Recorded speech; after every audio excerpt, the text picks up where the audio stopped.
Cette loi asile immigration, déjà, le nom, il est basé sur un mensonge. C'est dit une loi asile immigration pour contrôler l'immigration et améliorer les conditions d'emploi. Donc c'est une affirmation à double mensonge. Déjà, il n'y a rien dedans, rien ne peut contrôler les frontières. On entend tous les jours dire on ne peut pas accueillir la misère du monde. S'ils ne peuvent pas accueillir la misère du monde, est-ce qu'ils peuvent arrêter de créer la misère partout où ils passent? Ceux qui viennent aujourd'hui, ils fuient quelque chose. Soit la crise économique qui est causée par l'exploitation économique, soit la guerre qui est déclenchée d'ici ou d'ailleurs. Donc ces gens-là viennent pour trouver une vie meilleure, pour travailler, pour vivre dignement. Aujourd'hui, avec ces projets de loi asile et immigration, qu'est-ce qu'on entend? Immigrer est égal à délinquant. C'est une discrimination. Une loi raciste parce qu'elle est basée sur une notion, menace à l'ordre public. Une notion qu'on ne connaît pas sa définition juridique. Elle est raciste parce que la notion de menace à l'ordre public pour les personnes étrangères n'est pas la même pour les personnes françaises. Il suffit de traverser la route en dehors des passages cloutés ou même d'uriner sur la voie publique. Vous êtes tout de suite considéré comme une menace à l'ordre public.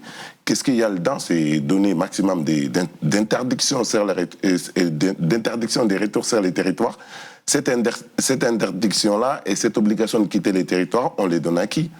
On les donne aux personnes qui travaillent ou des personnes qui sont là depuis des années, qui ont leur vie ici, qui ne sont aucun danger pour l'ordre public et pour l'État français.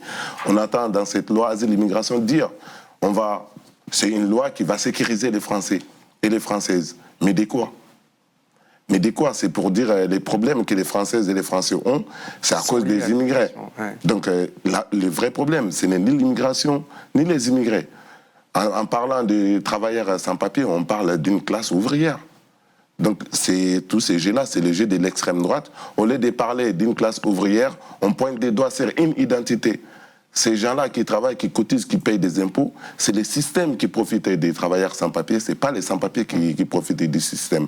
Parce qu'ils travaillent, ils cotisent, ils payent des impôts, aide médicale d'État, combien de personnes en ont?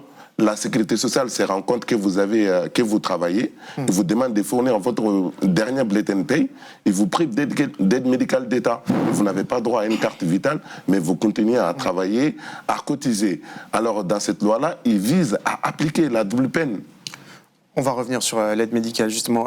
Tassadit Reba, vous peut-être, vous êtes citoyenne algérienne, résident en France, vous avez été recrutée en Algérie par des entreprises françaises, puisque vous êtes géomètre et vous travaillez dans le domaine du BTP.